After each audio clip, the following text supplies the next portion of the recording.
Assalamualaikum warahmatullahi wabarakatuh. Selamat datang di channel Kang Slamet. Kali ini Kang Slamet akan membawakan kisah yang berjudul Petaka Ritual Ilmu Hitam. Cerita ini ditulis oleh Koni tadi. Dan sebelum kita masuk ke ceritanya, buat kalian yang belum subscribe channel ini, tekan tombol subscribe-nya terlebih dahulu dan tekan tombol notifikasinya agar kalian tidak ketinggalan cerita seram lainnya dari Kang Slamet. Nggak usah berlama-lama lagi, langsung saja kita masuk ke ceritanya. Petaka Ritual Ilmu Hitam. Si pengurang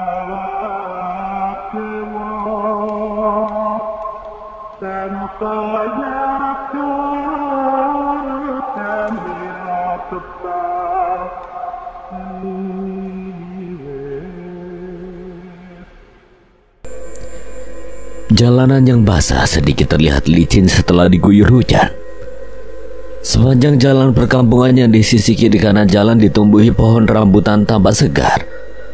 Pemandangan yang sulit didapatkan di kota. Bocah-bocah kecil berlarian penuh sukacita dengan tubuh basah kuyup, dan dari arah lain orang tua mereka berteriak dengan teriakan yang khas, menyuruh anak mereka untuk menyudahi bermain karena mungkin sudah terlalu lama berjibaku dengan hujan dan lumpur. Arin dengan sedikit menggigil merapatkan mantelnya. Tangan kirinya memegang bagian ujung mantel di lehernya, terlihat sangat kedinginan. Sementara tangan kanannya fokus memegang kemudi motor metiknya. Dia melaju perlahan karena menghindari udara dingin menusuk. Motor warna biru yang dia kendarai melaju santai, namun tidak dengan Arin yang terus ngomel sendirian. Tak berselang lama, motor yang dia kendarai memasuki halaman rumah yang lumayan besar dengan pagar besi berwarna hitam. Kondisi pagar terbuka karena sepertinya anak si pemilik rumah sedang bermain di luar. Arin memarkir motornya. Arin sudah berusia 37 tahun. Namun dia terlihat seperti masih berusia 20-an. Tubuhnya yang ramping dan kegemarannya berolahraga membuat dia nampak terlihat selalu segar dan cantik. Seorang perempuan keluar dari dalam rumah dengan senyum lebar. Kasihan yang kehujanan, kenapa tidak berteduh? Arin membuka mantelnya dan melempar ke arah jok motornya. Jarinya menunjuk ke arah mantelnya. Aku kan bawa mantel, buat apa kalau nggak aku pakai? Lena, wanita yang menyambutnya itu, tertawa. Ih, jangan marah dong. Aku bikinin kopi panas yuk. Lena berjalan memasuki rumahnya. Arin duduk dengan malas di kursi teras rumah. Tangannya merogoh saku celananya dan mengeluarkan bungkus rokok. Sialan, basah juga. Wajahnya bertambah kesal karena bungkus rokoknya pun basah. Dari dalam, Lena yang melihat hal itu tertawa terbahak-bahak. Apa sebenar kau hari ini, Rin? Ya, aku sial hari ini. Barang dagangan gak ada yang laku, bisnis macet. Rokok tinggal 2 batang pun basah karena air hujan. Aroma kopi yang dibawa Lena tercium begitu segar. Sebenarnya Arin sadar kalau kebiasaannya merokok tidak bagus untuk kesehatannya, apalagi dia seorang perempuan. Tapi Arin cukup cerdas dengan tetap rajin berolahraga. Suaminya sendiri sering menyuruh Arin berhenti merokok, namun Arin belum bisa melakukan itu. Kopi yang dibuat Lena sudah ada di depan mata, panas dengan asapnya yang mengepul, sangat nikmat sepertinya. Lena melempar sebungkus rokok ke arah meja di depan Arin. Gak usah galau tuh, masih utuh sebungkus. Arin tertawa dengan sigap meraih bungkus rokok yang dilempar Lena. Lena Manurung adalah sahabatnya sejak bertahun lalu. Mereka pernah bekerja di tempat yang sama saat masih sama-sama belum menikah. Sekarang Lena memiliki suami yang bekerja jauh dan pulang hanya 6 bulan sekali. Lena tinggal hanya dengan kedua anaknya. Lena seorang wanita pebisnis yang hebat. Semua yang dia miliki adalah hasil dari kerja kerasnya sebagai pemilik koperasi simpan pinjam. Sementara Arin sendiri hanya mengandalkan suami yang pas-pasan dan usaha yang kurang maju. Saat ini dia hanya membantu Lena mengurus nasabah yang sedikit membandel. Arin yang seorang wanita Jawa sebenarnya punya semangat bekerja yang tinggi, namun memang saat ini mencari pekerjaan sangatlah sulit. Sebatang rokok di sulutnya terasa sangat nikmat dengan kopi hitam. Rin, aku ada sedikit masalah. Lena duduk di depan Arin seraya menyalakan sebatang rokok juga. Arin meletakkan gelas kopinya dan mengetuk pangkal batang rokoknya. Nasabahmu ada yang kabur. Ini lebih serius. Ada apa? Aku banyak menemukan data yang janggal di laporan penagihan si Usman. Kemarin aku dan Johnny ke lapangan dan menemukan fakta kecurangan dia. Arin terhenyak, namun sebenarnya dia sudah lama mencurigai Usman. Namun Arin tidak memiliki bukti apapun dan juga Arin bukan karyawan. Arin hanya sahabat dari Lena dan sebenarnya tidak ingin terlibat dengan bisnis uang milik Lena. Terus, hari ini Usman gak bisa aku hubungi. Kata ibunya Usman sedang pergi keluar kota jenguk bapak kandungnya yang sakit. Kau sudah cek seberapa besar masalahmu? Lena mengangguk. Dari raut wajahnya jelas terlihat bahwa yang dia terima cukup mengecewakan. Beberapa ratus juta tagihan masuk di bawah, dan nasabah yang sudah lunas tidak masuk laporan pelunasan. Bukannya dia orang yang sangat kepercaya lebih dari yang lain? Lena mengangguk dan terlihat lesu. Arin menarik ujung bibirnya. Senyuman yang sedikit mengejek temannya itu. Kau sangat percaya padanya karena kau juga punya hubungan khusus dengannya, kan? Iya kan? Arin melihat Lena tidak terkejut dengan pertanyaannya. Dia malah menggaruk kepalanya yang tidak gatal sambil menghisap dalam rokoknya. Arin tertawa terbahak. Mampus, kau kena juga dengan laki-laki penipu. Sialan, kau malah ngejek. Bukan mengejek, aku hanya pura-pura tak tahu saja, sobat. Tapi kalau sekarang kau mendapatkan kerugian besar dan dia menghilang, berarti itu sudah harga yang harus kau bayar. Aku rasa masih banyak hal yang tidak aku ketahui. Lena menatap jauh ke depan. Arin hanya mengangkat bahunya. Dia tahu sahabatnya ini loyal pada pria yang bernama Usman. Sangat percaya dengan menyerahkan semua urusan keuangan pada Usman. Arin tahu kalau kali ini Lena tengah menghadapi situasi keuangan yang serius terkait penggelapan. Sedang suami Lena sendiri memiliki istri baru di lokasi kerjanya. Arin terkadang salut dengan kekuatan hati Lena menghadapi semua hal. Apa yang akan kau lakukan? Kalau benar Usman mengkhianati aku dan bisnisku, aku akan lapor ke polisi. Tapi yang pasti, sepertinya aku mengalami banyak kerugian dan bersiap bangkrut. Jangan bilang bangkrut, kau masih bisa menyelamatkan uangmu yang lain. Tidak hanya sedikit saja yang selamat. Aku rasa kesulitan ekonomi saat ini membuat banyak tagihanku bermasalah. Aku sudah lelah berpikir beberapa hari belakangan ini, dan aku tahu apa yang akan terjadi. Kamu bisa, Len.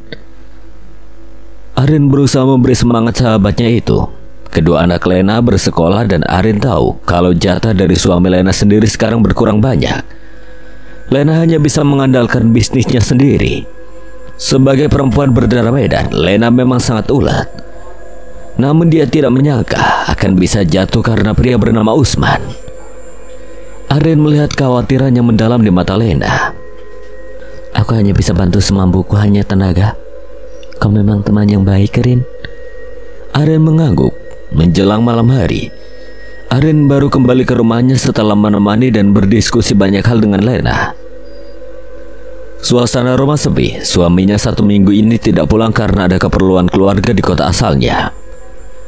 Arin berjalan gontai dan menemukan seorang gadis remaja sedang asik menikmati makan mie kuah pedas. Gadis itu adalah Sia, sang putri. Usianya baru genap 17 tahun. Antara Arin dan Sia, mereka seperti kakak dan adik. Penampilan yang selalu kompak dengan style yang dibuat berkopel. Arin tidak tampak seperti ibunya, lebih ke seorang teman. Bahkan Arin adalah teman curhat Sia dalam semua masalah. Sering pergi makan bersama atau sekedar melepas lelah dan bercanda. Bahkan tak jarang berpetualang bersama. Enak banget sih. Mama mau. Super pedas mah, enak untuk meluruskan emosi. Emang siapa yang emosi ya?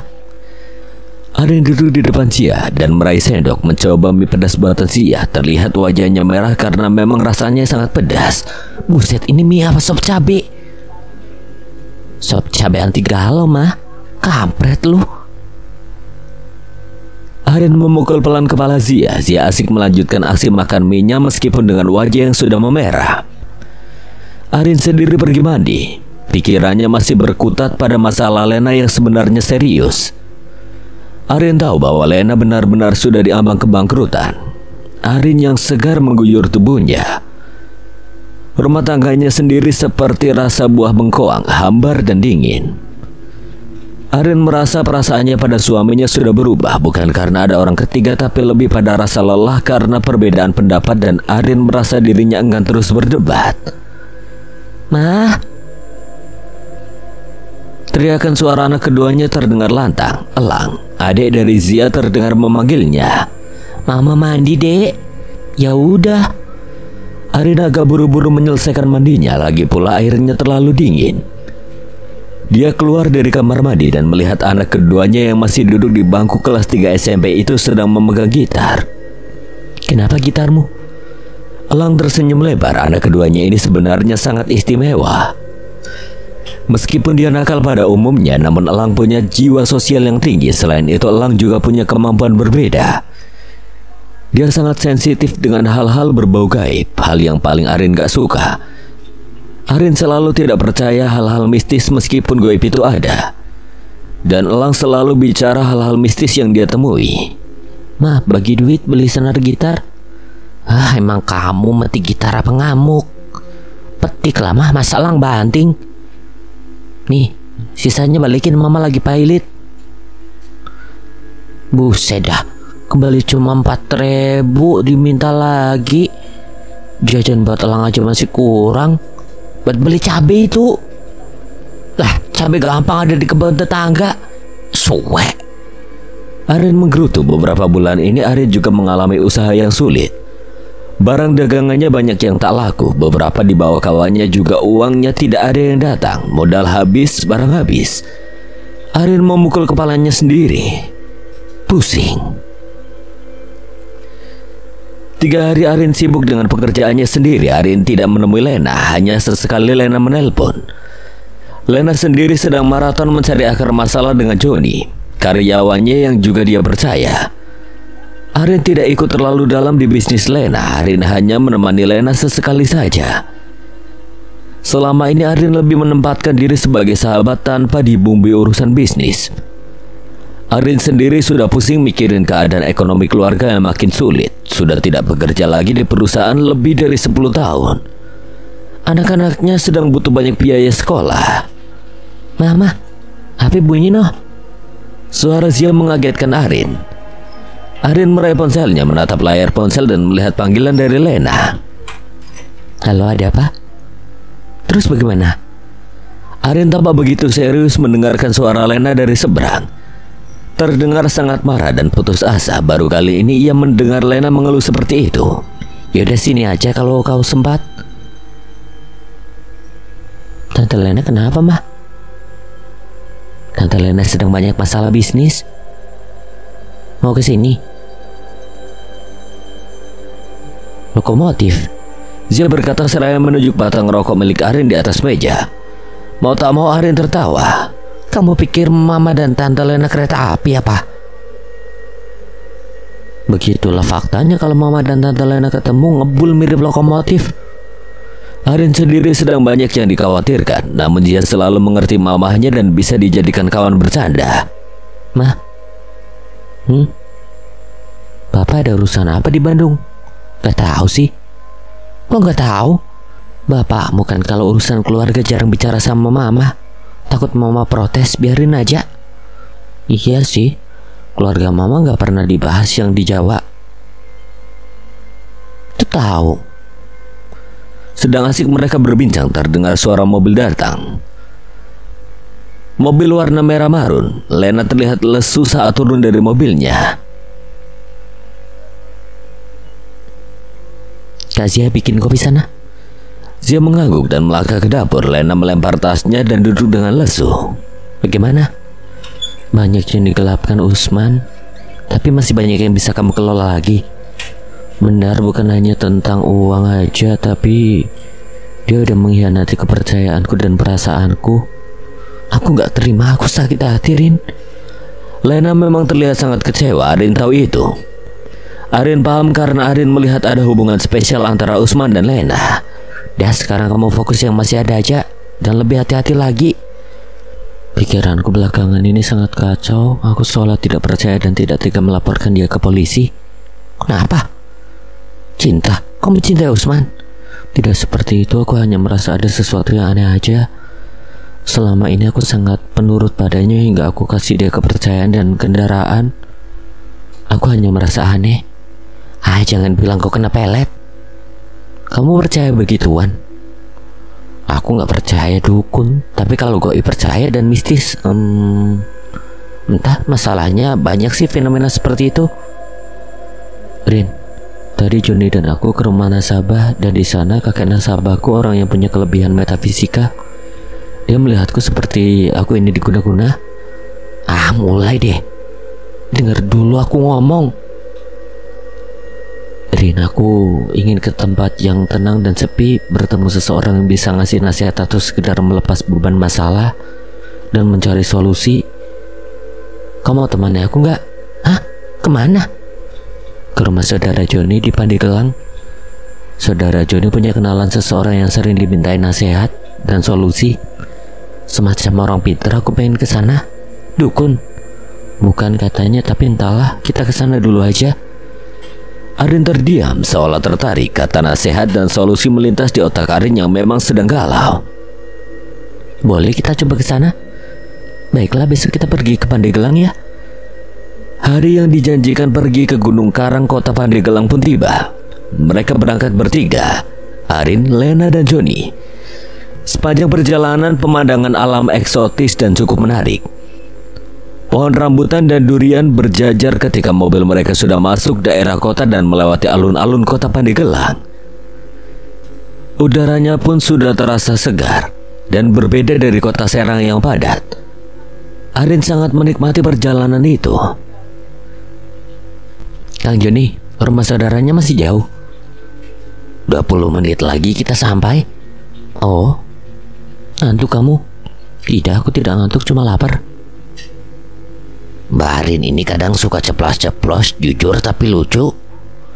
Arin menarik sudut bibirnya sedikit tersenyum menyeringai. Memang aku lapar, kenapa mesti malu? Tenang Mbak Arin, saudara saya sudah nyiapin makanan buat kita. Datang langsung makan.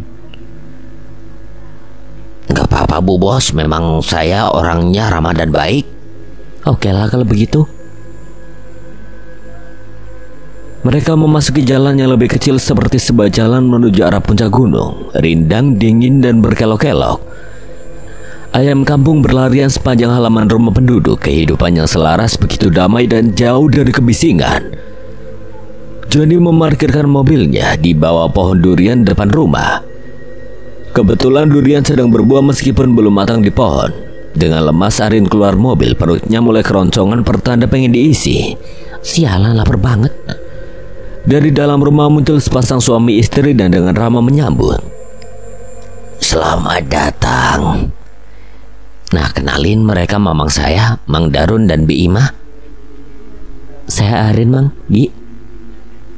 Dan ini pasti Bu Lena, bosnya Joni. Iya, Mang, saya Lena. Mangga tuh sok ke rumah mamang jelek. Dengan bahasa khas dan sambutan yang baik, Mang Darun dan Bi Ima terlihat begitu gembira. Mereka mempersilahkan Arin dan Lena masuk ke ruang tamu yang tanpa kursi, hanya lantai yang bergelar tikar dan terlihat sudah banyak hidangan. Arin merasa lega. Bi, kok malah repot? Bima segera menggeleng dan mengibaskan tangannya. Enggak, Bu Lena, seadanya. Makanan kampung ini, mangga tuh dimakan. Mbak Arin tadi ngeluh lapar, tuh makan Mbak. Joni menunjuk pada semua hidangan yang ada. Mata Arin menyapu semua hidangan di atas tikar. Nasi putih yang terlihat pulen, ikan mujair goreng, ikan asin sepat dan teri, sambal terasi, lalapan lengkap, tempe dan tahu goreng, sayur asem, ada pete dan kerupuk. Wih, jiwa raga Arin girang. Makan tuh, makan. Tak kuasa menahan lapar, Arin segera mengeksekusi makanan di atas piring. Menu yang sederhana namun luar biasa nikmatnya. Suasana keakraban yang luar biasa menyenangkan dan Arin merasa seperti mendapatkan sedikit ketenangan dari rumitnya masalah keluarga. Usai makan, Lena dan Joni terlihat ngobrol serius dengan Mang Darun, sementara Arin lebih memilih berjalan-jalan di kebun samping rumah. Matanya menatap ke arah puncak Gunung Karang yang sudah terlihat dekat, mungkin hanya beberapa menit berjalan kaki menanjak. Kabut menutupi bagian atasnya, gunung yang terkenal akan aura mistisnya. Di sebelah Gunung Karang ada satu lagi gunung yang memiliki aura tak kalah mistis. Gunung Pulau Sari. Mereka berjajar di atas kota Pandeglang, Provinsi Banten. Mata Arin memandang setiap sudut gugusan pohon besar yang menghiasi tebing dan lereng di atas. Rumah Mang Darun tepat di lereng karang. Arin terpesona dengan keindahan awan yang menutupi puncak kedua gunung itu, penuh misteri. Banyak cerita dan mitos di sana yang sering Arin dengar. "Rin?" Suara Lena melengking memanggilnya. "Ya." Arin berjalan memasuki rumah kembali. Di atas tikar sudah tersedia kopi hitam dan rokok. Mantap. Ngopi dulu Mbak sebelum jalan ke atas. Ke atas? Lena meraih gelas kopinya dan meniup perlahan. Wajahnya sedikit agak tenang. Iya bos, Lena pengen ketemu seseorang di puncak karang. Jalan kaki. Capek jalan Mbak Arin, mobil saja 10 menit dari sini. Jalannya sih lumayan berkelok. Ya udah, aku ikut aja. Arin menyeruput kopi hitamnya, sesekali menghisap rokok dan mengepulkan asapnya. Dia merasa damai dan santai. Mari dinikmati dulu kopinya. Wah, terima kasih Mang Darun. Lena terlihat sangat gembira hari itu. Mungkin dia menemukan sesuatu yang ingin dikejar di puncak Gunung Karang. Setahu Arin, Lena suka membahas hal mistis. Waduh, jangan-jangan Lena akan menyantet si Usman. Habisin kopi Murin, kita mau ke puncak sambil nyari durian matang di pohon. Nah, tujuan yang kedua baru aku suka, durian. Dihabiskanlah kopi mereka. Lena seolah tidak sabar ingin segera ke puncak. Arin tidak ingin banyak pertanyaan. Dia hanya ikut saja apa yang akan Lena lakukan. Dan benar, 10 menit setelah mereka di perjalanannya berkelok dan semakin dingin suasananya, mereka sampai di tempat yang terpencil. Mobil yang tidak bisa masuk jalan tanjakan berbatu terpaksa dititipkan di halaman penduduk sekitar. John, kita jalan. Iya bos, cuma sebentar kok. Gak sampai puncak. Puncak masih 1 jam lagi. Buset, masih jalan juga kita. Mereka melewati jalan setapak yang diapit pohon-pohon besar dan beberapa pohon kakao. Batu-batu besar terkadang ditemui. Sepertinya ini jalan hanya menuju pada satu tempat saja, bukan jalan umum. Tak berapa lama mereka tiba di sebuah rumah panggung yang tidak besar. Halamannya terdapat kolam ikan dan pohon bambu di sekelilingnya. Agak serem menurut Arin, tapi cukup teduh dan nyaman. Ini rumah Abah Ipul. Dia biasa disebut juru kunci. Nanti kalian ngobrol saja dengan beliau. Orangnya agak aneh tapi baik. Arin dan Lena saling pandang. Dari arah kebun muncul seorang pria dengan penampilan yang membuat Arin terkejut dan agak geli hingga menahan tawa. Pria setengah tua dengan rambut gondrong warna pirang, kaos hitam bergambar band metal, dan celana jeans warna hitam. Apa ini Abah Ipul? Ini juru kunci apa personel Bon Jovi? Abah. Joni menghampiri pria itu dan bersalaman serta mencium tangannya. Wih, keren sih Abah. Bisik Arin pada Lena. Lena terlihat agak syok dan sedikit menahan tawa.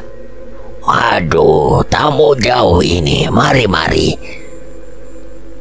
Dari mana ini kau sudi datang ke gubuk Abah? Ini bos saya, Bah. Bos Lena, dan ini Mbak Arin kawannya.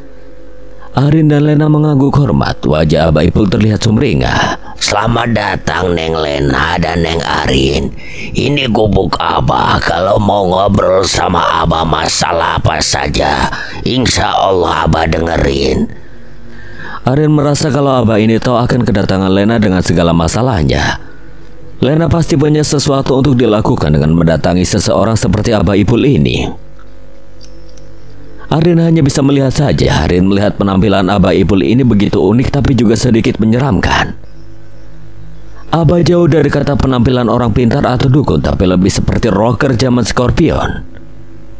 Neng berdua berpikir Abah ini orang gak baik atau penipu, bahkan perampok. Abah memang suka tampil begini. Gak harus sombong memamerkan diri kalau kata orang pinter atau sakti. Abah nyaman dengan identitas Abah sendiri. Kata-kata yang meluncur dari Abah Ipul seolah menjawab dan tahu isi pikiran Arin dan Lena. Arin dan Lena nampak sedikit malu. Gak juga bah, saya hanya merasa senang bisa sampai di tempat ini. Abah Ipul menyalakan rokok kreteknya dengan santai mengikat rambutnya. Kita tidak bisa menilai seseorang dari penampilan, Neng. Faktanya banyak kiai yang gak benar. Banyak yang ngaku dukun sakti dengan memakai atribut serem, tapi mereka cuma penipu. Abah hanya juru kunci, hanya bisa berbagi nasihat baik. Apa yang diucapkan Abah memang benar. Kita tidak bisa menilai seseorang hanya dari sampulnya saja. Emang begitu bah. Orang terlihat jahat tapi belum tentu jahat. Dan setiap masalah manusia itu ada jalan keluarnya. Yang penting pikirannya harus tenang. Abah Ipul mulai banyak berbicara hal-hal yang jauh dari pemikiran Arin dan Lena. Ucapannya semua terdengar begitu bijak. Dari dalam ruangan rumah muncul seorang gadis membawa minuman dengan sepiring singkong goreng. Wajahnya cantik dan masih tampak muda, mungkin usianya masih 25-an. Rambutnya tergerai panjang. Apakah ini anak Abah? Nilam sudah menyiapkan makanan buat kita. Perkenalkan, ini Nilam, anak dari sahabat Abah di Lampung dan setahun ini dititipkan di sini. Nilam, gadis itu mengangguk dengan sopan dan tersenyum manis. Selamat datang, Teteh. Arin dan Lena mengulurkan tangan untuk berkenalan. Mereka pun asik ngobrol dan berinteraksi. Arin merasa kalau Abah Ipul ini orang yang fleksibel. Meskipun Arin juga melihat kalau Abah termasuk pelaku mistis, dilihat dari apa yang ada di sekitar rumah, dan Arin juga melihat benda-benda pusaka di dalam ruangan. Sedangkan Lena sendiri sepertinya sangat cocok bertukar cerita dan keluh kesah kepada Abah Ipul. Hidup itu kita sendiri yang tentukan. Mau lewat jalan yang mana sesuai kebutuhan. Ini Gunung Karang, Gunung Seribu Keramat, dari yang hitam sampai yang putih. Setiap orang yang datang ingin menyelesaikan masalah dengan cara yang mereka mau. Abah hanya penunjuk jalan ke tempat yang dituju, tapi Abah selalu bicara di awal semua resikonya. Jalan putih dan lurus lebih baik, tapi semua tergantung pada si empunya masalah. Mau pakai yang mana? Abah Ipul berbicara tentang berbagai hal yang mulai menjurus pada hal mistis. Arin hanya merasa kalau Abah ini benar. Jalan apapun yang ada di hadapan mata, kita sendiri yang pilih dan tentukan. Setelah pembicaraan yang panjang, Arin berpamitan ingin pulang karena ada urusan lain. Rin, kau pulang diantar Joni ya. Malam ini aku ingin menginap di sini dengan Nilam. Hah? Nginep? Ya, aku masih banyak yang ingin dibicarakan dengan Abah. Kau kan ada ibumu di rumah. Iya, Zia juga sudah menelpon tadi. Besok aku harus ke sekolah Elang. Ya sudah John, antar Arin pulang. Oke lah Mbak. Mbak Arin, ayo saya antar pulang. Bah, maaf saya harus pulang. Hati-hati Neng. Kau pulang besok? Lena yang ditanya mengangkat bahu. Besok kalau aku akan pulang biar Johnny jemput. Arin pun pergi dengan diantar Johnny. Di perjalanan Arin menanyakan beberapa hal kepada Johnny. John, kamu udah lama kenal Abah? Kenal akrab sih enggak. Saya kan tinggalnya di Serang, bukan di Pandeglang. Tapi ketika saya ke rumah paman, saya selalu melihat banyak orang yang datang ke kediaman Abah. Hah? Banyak orang? Kurang tahu persis, tapi biasanya kata warga sekitar mereka ingin diantar ke tempat-tempat keramat di puncak Gunung Karang. Arin terdiam dan berpikir ke puncak Gunung Karang, tempat keramat. Tapi ada juga mahasiswa yang sekedar ingin mendaki, Mbak. Jadi tujuannya nggak semua sama seperti kata Abah tadi. Tergantung orangnya dan maksudnya. Arin sebenarnya sudah mengerti, dia hanya ingin meyakinkan saja. Kabar tentang puncak Gunung Karang dan Gunung Pulosari Pandegelang memang sangat terkenal dengan mistisnya.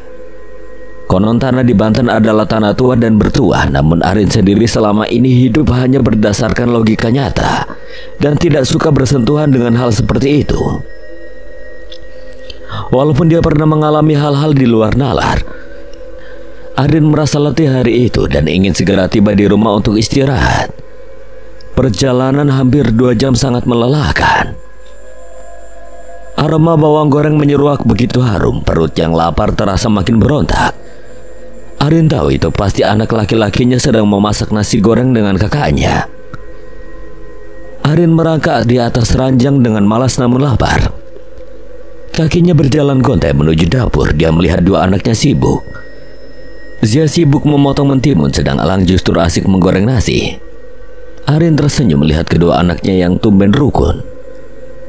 Melihat Arin terbangun, Elang segera mengacungkan spatula. "Mama, Elang masak, Mama mau nggak nasi gorengnya?" Elang terlihat bangga dengan pekerjaan masaknya. Arin menguap dan duduk di lantai dengan santai. "Kalau masih ada nasinya nggak apa-apa, Dek. Goreng aja, Mama lapar." "Pakai lalapan nggak, Ma?" Boleh, Kak." Bagaimana perjalanan dengan Tante Lena kemarin?" Arin meraih botol air mineral dan langsung menenggaknya, meraih sebatang rokok dan dengan asik menikmati menunggu masakan anaknya matang. "Sepertinya dia udah ketemu orang yang tepat buat berkeluh kesah dan meminta solusi." "Siapa, Ma?" Arin pun menceritakan perjalanannya kemarin dengan Lena dan Joni. Zia dan Elang nampak begitu tertarik. "Wah, pasti yang namanya Abah Ipul itu sakti ya, Ma?" Mulai lu. Sakti apa enggak, Mama nggak tahu. Dia sih bilangnya hanya nunjukin dan mengantar orang saja ke tempat yang mereka mau. Selebihnya entah. Gue sih pengen ke Gunung Karang cuma buat hiking aja, manjat gunung." "Iya sih, Kak. Tapi kalau ada sesuatu yang menarik apa salahnya? Kapan-kapan manjat yuk. Nyari suasana segar. Pasti seru." Elang mematikan kompornya karena nasi goreng buatannya sudah matang. Tanpa piring, Arin dan kedua anak remajanya makan bersama dari atas penggorengan. Suasana akrab antara ibu dan anak yang selalu Arin pertahankan. "Ma, temen Zia ada yang pengen manjat gunung. Nanti kalau ada waktu, dia juga mau Zia bawa ke Gunung Karang. Kita piknik, Ma. Gak nyari kesaktian kok, Zia gak percaya begituan." "Ya udah, terserah. Abah Ipul juga sering dampingi mahasiswa yang ada acara manjat. Nanti Mama bilang ke Abah, dia katanya juru kunci di sana." Zia terlihat girang. Arin gak tahu apa yang dilakukan Lena di puncak Karang. Setahu Arin, Lena seperti sangat serius dengan setiap perkataan Abah Ipul. Jalan mana yang akan ditempuh Lena? Sebenarnya Arin sudah lelah dengan dirinya sendiri. Usaha yang dia rintis semua mandek di tengah jalan. Suaminya tidak pernah mendukung setiap keputusannya semenjak keluar dari pekerjaannya. Arin memang merasakan kesulitan ekonomi, apalagi kedua anaknya sedang banyak membutuhkan biaya. Tahun ini Elang harus masuk SMU. Gaji suaminya tidak cukup kemana-mana. Tapi jika Arin keluar rumah dengan membuka usaha, suaminya tidak pernah mendukung. Sekarang Arin sudah habis uang modal dan dia sendiri terjerat hutang, namun dia selalu terlihat santai di depan Zia dan Elang. Anak ketiga Arin masih sangat kecil, baru berusia 3 tahun dan diasuh oleh tantenya. Yang menjadi beban perhatian Arin adalah Zia dan Elang, apalagi mereka di usia aktif dan butuh perhatian ekstra. Arin mendengar suara motor di depan rumah. Jam segini pasti Zia pulang sekolah. Arin mematikan kompornya karena memang sudah selesai dia memasak. Dengan berjalan sambil mengelap kedua tangannya, Arin menuju pagar rumah. Tapi bukan suara motor Zia. Arin melongok dari dalam pagar rumahnya. Dia melihat seseorang turun dari motor. Joni membuka helmnya dan turun. "Siang, Mbak Arin, sibuk ya?" Arin mempersilahkan Johnny duduk di teras rumah.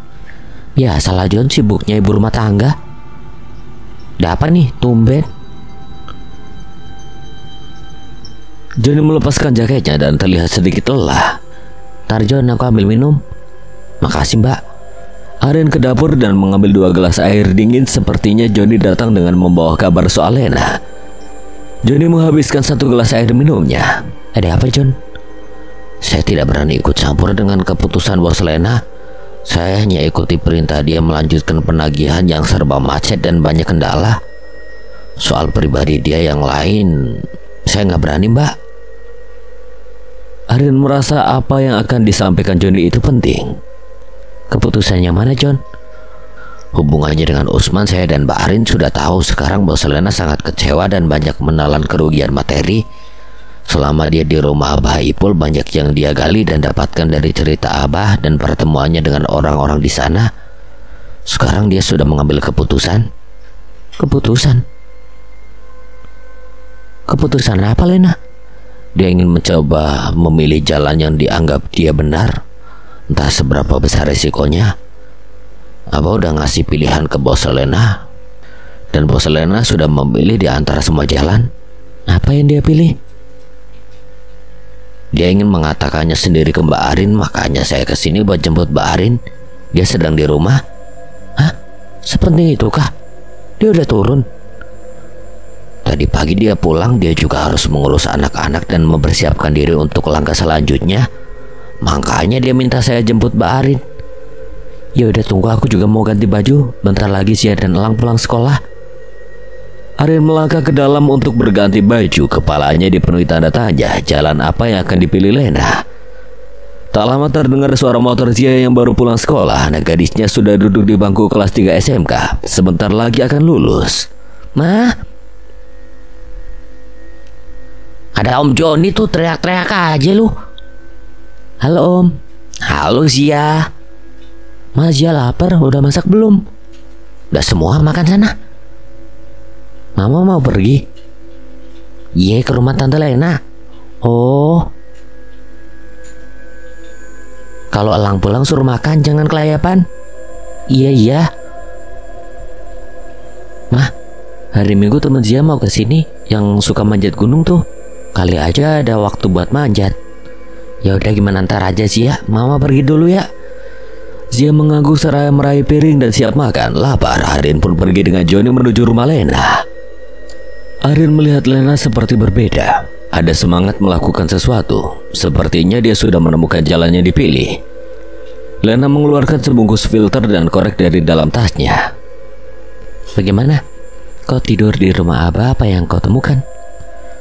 Lena menyalakan rokoknya dan menatap serius ke arah Arin. Waktu kamu pulang malamnya ada beberapa orang datang. Mereka membawa masalah yang berbeda, tapi aku merasa apa yang mereka lakukan itu masuk akal. Maksudmu? Arin masih belum paham arah pembicaraan Lena. Lena mengetukkan pangkal rokoknya di atas asbak. Debu rokoknya berjatuhan. Ini sih pemikiran aku ya. Entah kau setuju atau tidak, ikut atau tidak, yang pasti aku ingin mencobanya dulu. Mencoba apa? Semalam ada perempuan ke Abah bawa beras dan sembako. Dia orang kaya. Dia cerita ke aku kalau dulu punya hutang sampai ratusan juta. Waktu itu dia ke Abah dan Abah ngasih pilihan mau pakai jalan apa. Perempuan itu bilang dia pakai ritual peminjaman tubuh. Peminjaman tubuh? Waduh, sesat itu. Daripada aku ngepet. Sama aja PA. Tapi kalau ini beda, aku cuma melakukan ritual dengan pria yang bukan suamiku. Lalu kamu meminjamkan tubuh kami untuk bangsa siluman berhubungan, dan hanya dilakukan tiap malam bulan purnama. Arin tersentak, apakah sahabatnya ini benar-benar sudah buntu pikirannya? Itu sesat, dosa, ngeri, beresiko. Abah juga bilang begitu, tapi aku udah niat pengen nyoba dan Abah akan bantu ritualnya. Sesat semua. Arin memukul kepalanya. Arin sendiri sebenarnya nggak percaya hal seperti itu, tapi jika ada, Arin pun tidak ingin melakukan. Arin masih takut dosa dan mengerti halal dan haram. Tapi Lena adalah perempuan labil. Arin punya pemikiran bahwa Abah Ipul itu adalah penunjuk jalan dan pelaku ritual sesat. Meski terkadang bicaranya baik dan lurus, namun Arin tetap yakin bahwa ada sesuatu rahasia di kediaman Abah Ipul. Arin hanya mengikuti Lena. Jika dia ada keperluan ke puncak gunung, Arin lebih suka hanya berolahraga. Rin, gimana? Kalau kamu yakin ya udah, aku nggak bisa larang, Len. Tapi hati-hati. Kamu udah juga, Rin. Banyak persyaratan yang harus aku siapin. Sebelum ritual ketemani aku dulu ya. Paling seminggu ini Abah nyiapin perlengkapannya dulu. Terserah kau, Len. Aku hanya menemani saja. Anak-anak juga pengen ke puncak buat jalan-jalan. Bagus tuh. Tadi pagi juga ada pendaki anak sekolah. Abah cuma nganter setengah jalan. Sebelum ritualku dimulai, kita bisa manja dengan anak-anak. Boleh juga, butuh refreshing kita. Cuaca sudah mulai cerah dan kalau kondisi tanah kering, bagus untuk mendaki puncak yang penuh misteri. Keputusan nekat yang dibuat Lena sebenarnya kurang disetujui Arin, namun bagaimana lagi? Lena adalah orang yang bernafsu dalam urusan uang. Jauh berbeda dengan Arin yang serba secukupnya. Entah apakah Lena sudah memikirkan akibat atau resikonya. Arin tidak ingin terlalu dalam mencampuri urusan Lena. Meskipun selama ini Arin selalu tahu kalau Lena sering dibohongi teman yang lainnya. Selagi Lena tidak meminta bantuan Arin hanya diam saja. Apalagi saat ini Lena dalam kondisi sedang goyah. Mungkin dia berpikir butuh jalan cepat. Ritual yang dimaksud oleh Lena belum bisa dilaksanakan selama perlengkapannya belum terpenuhi. Di selama menunggu waktu tiba, Arin ingin memenuhi keinginan Zia dan kawan-kawannya untuk naik ke Gunung Karang sekedar berwisata. Arin sudah berbicara dengan Abah Ipul dan Abah Ipul pun setuju mengantar anak-anak mendaki sampai puncak. Kali ini Lena dan Joni tidak ikut karena harus mengurus banyak hal. Hanya Arin, Zia, Elang dan kedua kawannya Zia, Rian dan Dona. Mereka pelajar sahabat Zia dari kota Tangerang. Semua persiapan sudah lengkap. Rencana mereka akan mendaki pada siang hari dan akan bermalam di puncak sebelum paginya turun setelah mandi di air terjun di puncak. Abah Ipul sudah mengatur rutenya. Kebetulan hari itu Abah tidak sedang mengawal mahasiswa dari tempat lain. Zia terlihat begitu bersemangat. Mah, kita kan nginap semalam di puncak. Bawa selimut kagak? Bawa kain aja, selimut ketebelan. Yang penting jaket dan kaos kaki. Nggak dingin juga. Rian dan Elang terlihat sibuk menyusun perbekalan dan tenda untuk tidur. Kayak mau pindahan. Cuma tenda doang dan cuma semalam. Dona sering mendaki sampai 1 minggu sudah seperti transmigrasi. Gue suka ke gunung tapi kalau nginep sebenarnya gue males. Elang menenteng tas yang isinya makanan ringan. Kenapa, Lang? Lo takut? Seru kok. Dona si cantik bermata sipit itu berseloroh. Gadis itu memang sudah terbiasa mendaki. Gunung Karang tidak seberapa tinggi, hanya mungkin daya tariknya adalah kekuatan magis yang terkenal di seantero Jawa. Takut sih kagak, tapi gue gak suka sepi. Sama aja Dul. Tapi gue mah pernah ke puncak Karang tapi siang. Gak apa-apa sih malam juga. Siapa tahu dapat wangsit. Otak Elang wangsit mulu. Oke anak-anak, kita berangkat. Siap, Mah. Kompak mereka berempat memberi jawaban. Semua kawan Zia dan Elang selalu dianggap anak oleh Arin, sehingga mereka betah dan selalu menganggap Arin sebagai mamahnya juga. Puncak Gunung Karang terlihat menantang dari kejauhan. Gagah dan menjulang mewakili beberapa kuatnya masyarakat Banten yang terkenal sakti di zaman dahulu, berjajar dengan Gunung Pulosari yang tidak kalah mistis. Konon pada zaman kemerdekaan Bapak Proklamator pernah singgah di puncak Gunung Karang dan bermeditasi. Hari itu Lena tidak ikut rombongan. Lena sedang sibuk dengan pekerjaannya dan dia juga punya urusan sendiri dengan Abah Ipul tentang sebuah ritual pemujaan. Arin dan anak-anaknya hanya sedang berwisata dan mencari kesegaran alam pegunungan. Abah Ipul menahan tawa saat melihat rombongan Arin dan anak-anaknya. Neng, kita cuma bermalam 1 hari saja, tapi bekalnya kayak banyak betul. Anak-anak, Bah. Sampai di puncak malam hari mereka merasa harus makan. Besok pagi juga dan siang sebelum turun pasti makan lagi. Sekalian saja besok cukup di sepanjang jalan atas biasanya kita ketemu kebun penduduk. Kalau kebetulan mereka ada, kita bisa beli singkong buat dibakar malam. Zia dan Nona terlihat merapikan perbekalan makan. Mie rebus, mie goreng, saus, roti sobek, kue, kopi. Masa bawa beras? Pindahan itu namanya. Dona menarik nafasnya. Abah Ipul makin tak bisa menahan tawa melihat keempat anak remaja itu. Bawa seliter aja diliwet pakai ikan asin dan lalapan. Sambelnya bawa yang sudah jadi. Nah, sip, mantap. Prianya bertubuh agak gemuk terlihat gembira. Ya sudah, beresin semua, jangan terlalu banyak bawaan. Mumpung belum sore kita bisa mendaki sekarang. Nanti sore sudah bisa santai di puncak. Kalian siap? Zia, Elang, Rian, dan Dona mengangguk pasti. Bismillah, pendakian pertama gue. Zia begitu bersemangat, Rian berbisik pada Elang. Biasanya yang paling bersemangat itu yang paling cepat nyerah. Betul. Apa lu? Udah, ayo berangkat. Ingat, jangan tertawa keras di perjalanan. Jangan bicara kotor, pahamnya? Siap, Bah. Di saat matahari mulai merangkak ke puncak, mereka pun berjalan melintasi jalan setapak di tengah hutan Gunung Karang. Rimbun dan dingin, sesekali mereka bertemu penduduk lokal yang sedang mengolah tanaman kakao atau kebun durian mereka. Terkadang mereka melewati jalan yang curam dan tanjakan yang ekstrim. Arin melihat Zia sudah agak lelah. Anak itu sesekali berhenti dan membungkuk seraya memegangi lututnya. Neng, belum setengah jalan. Ayo semangat. Semangat dong. Zia kembali berjalan dengan tertatih. Makin ke atas mereka makin tidak menemukan penduduk lokal. Hanya pepohonan yang rimbun. Sayup terdengar suara orang berteriak dan tertawa lalu menangis. Arin dan keempat anak remaja itu kaget dan berhenti seketika. Bah, apaan itu?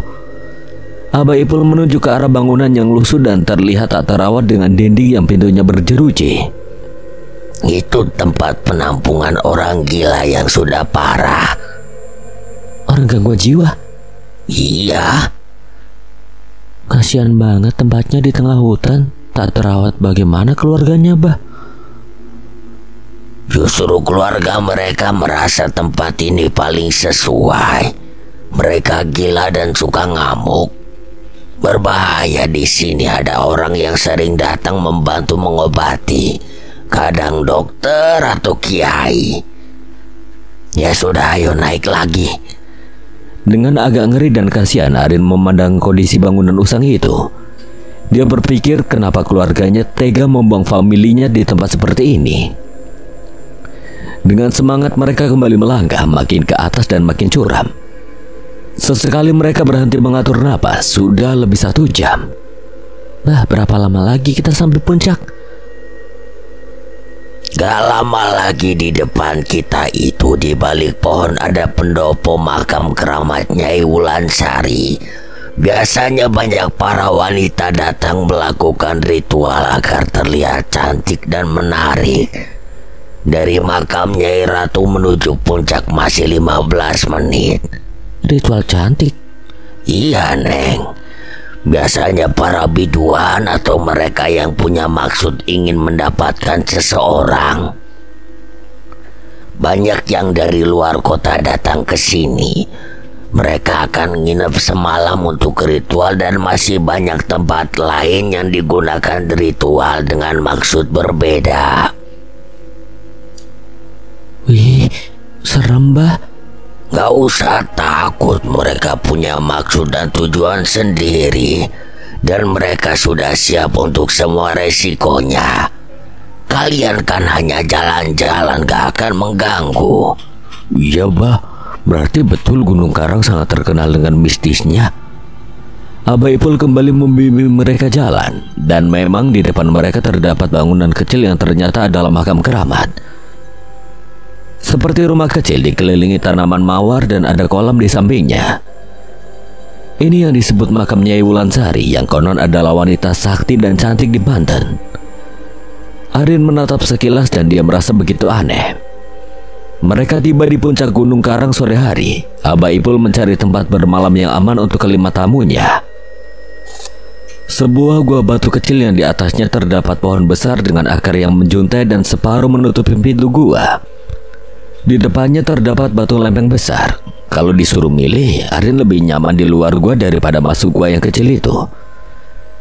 Di luar dia bisa melihat Gunung Pulau Sari, tepat di depan mata, bisa melihat cakrawala sore dan saat mata terlempar jauh. Dia bisa melihat dari jauh pemandangan kota Pandeglang dan Cilegon. Arin merebahkan diri di atas batu, terasa nyaman. Dia melihat ke tempat anak-anak remaja itu sibuk selfie dan sesekali menikmati cemilan yang mereka bawa. Abah Ipul asik merokok dan menikmati pemandangan. Kalian istirahat dulu, Abah ada keperluan dulu di bukit sebelah. Gak lama, paling 1 jam Abah balik lagi. Kita nggak ditinggalkan, Bah? Gak lah, Neh, gak apa, ada sedikit urusan di gubuk atas. Nanti Abah kembali sambil Abah ceritain. Siap, Bah. Abah Ipul berbalik ke arah tebing dan berjalan di balik pohon besar. Mata Arin mengamati sekeliling. Cukup indah jika siang hari, tapi kalau malam. Mah, kita kumpulin kayu buat api unggun nanti malam ya. Cari yang udah patah dan kering deh, jangan motong dari pohon, hati-hati. Iya, Mak, Elang tahu. Yuk Bang Rian. Elang dan Rian berjalan ke semak-semak dan mencari ranting. Arin, Zia, dan Dona duduk berdampingan memandang lurus ke depan. Mah, kayaknya serem ya. Semua gunung serem sih. Gue pernah ke Gunung Cermai, lebih tingginya dan serem. Gue kan penakut, Don. Lo mau hobinya tawuran doang. Entah ya, Mama tadi pas lewat makam Nyai Wulansari sedikit berdiri bulu roma, seperti ada sesuatu. Mama bikin Sia makin takut. Tapi Sia suka dan besok mau mandi di air terjun kolam Nyai Ratu. Kata Abah di jalan tadi, sesiapapun perempuan yang mandi di sana dan dengan sungguh-sungguh percaya, setiap keinginannya akan terkabul. Hah? Emang Abah cerita begitu ke kalian? Iya, Mah. Tempat mandi itu dikhususkan cuma buat perempuan. Apalagi yang pengen awet muda, cantik, terkenal, dan dapetin pria pujaannya. Kata Abah banyak penyanyi panggung datang ke sini. Kalian percaya? Dona dan Zia saling pandang dan lalu mengangkat bahunya. Enggak sih, Mah. Kita nggak percaya kalau nggak ada bukti yang akurat. Makanya kita nyoba besok, Mah. Kalau berhasil kan lumayan. Emang apa doa lu? Gue pengen gebet anak sultan. Pala lu. Syukurlah kalau anak-anak ini nggak percaya hal mistis.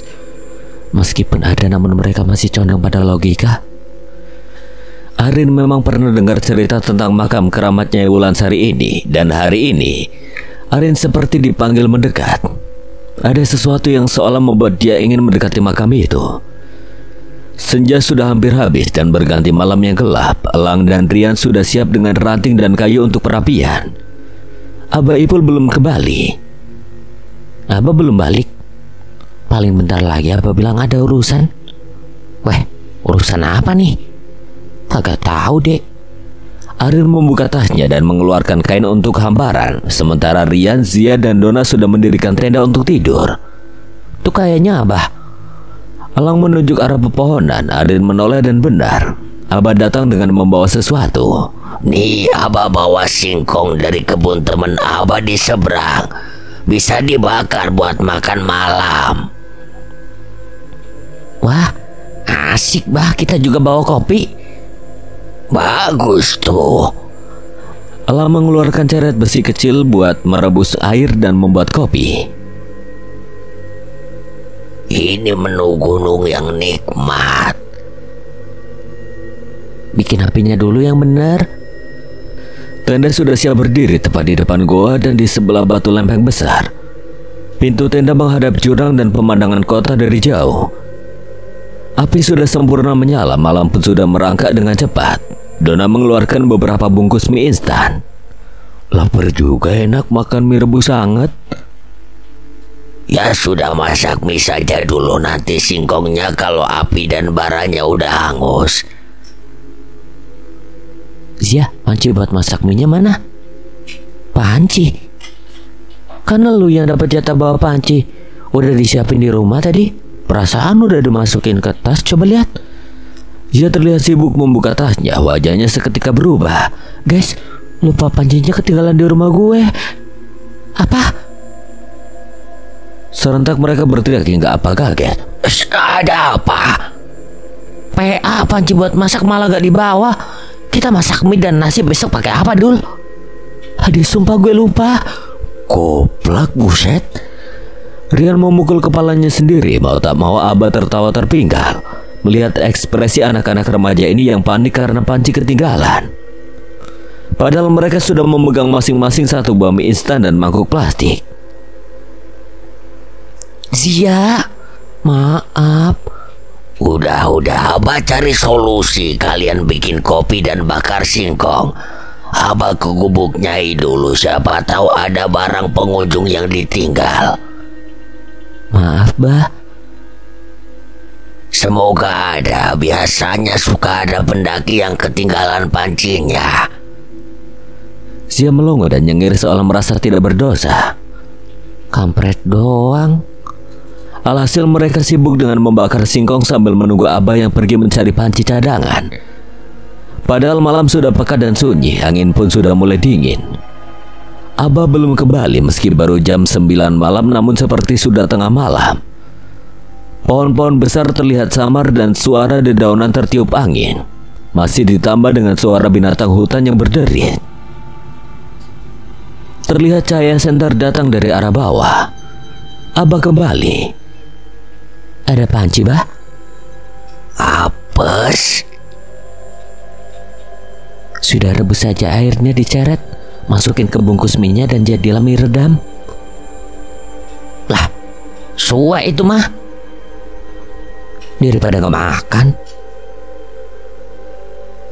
Oke, sabar satu-satu ya. Terakhir si biang kerok Zia. Aduh, gue lupa anjir. Udah Neng, gak apa-apa. Kalau singkong sudah ada yang matang kan bisa dimakan. Enak kok, jadi meriah. Abah duduk dengan santai. Abah meletakkan bungkusan putih di bangkuannya. Bungkusan dari kain putih yang berbentuk persegi panjang sekitar 1 jengkal tangan dan sepertinya berat. Entah sudah pukul berapa setelah kenyang makan, mereka memasuki tenda. Udara sangat dingin dan suasana mulai mencekam.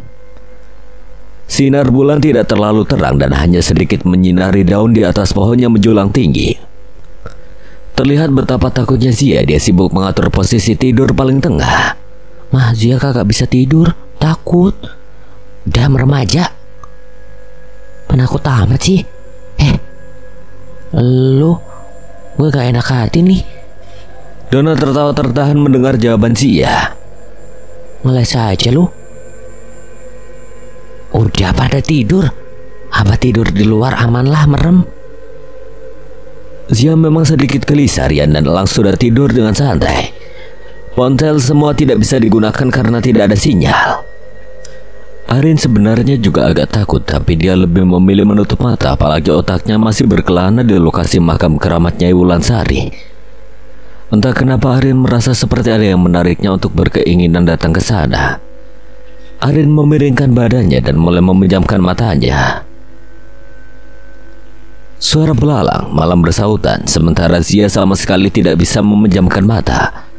Meskipun di depan tenda mereka ada Abah Ipul yang tertidur di atas batu dengan santainya.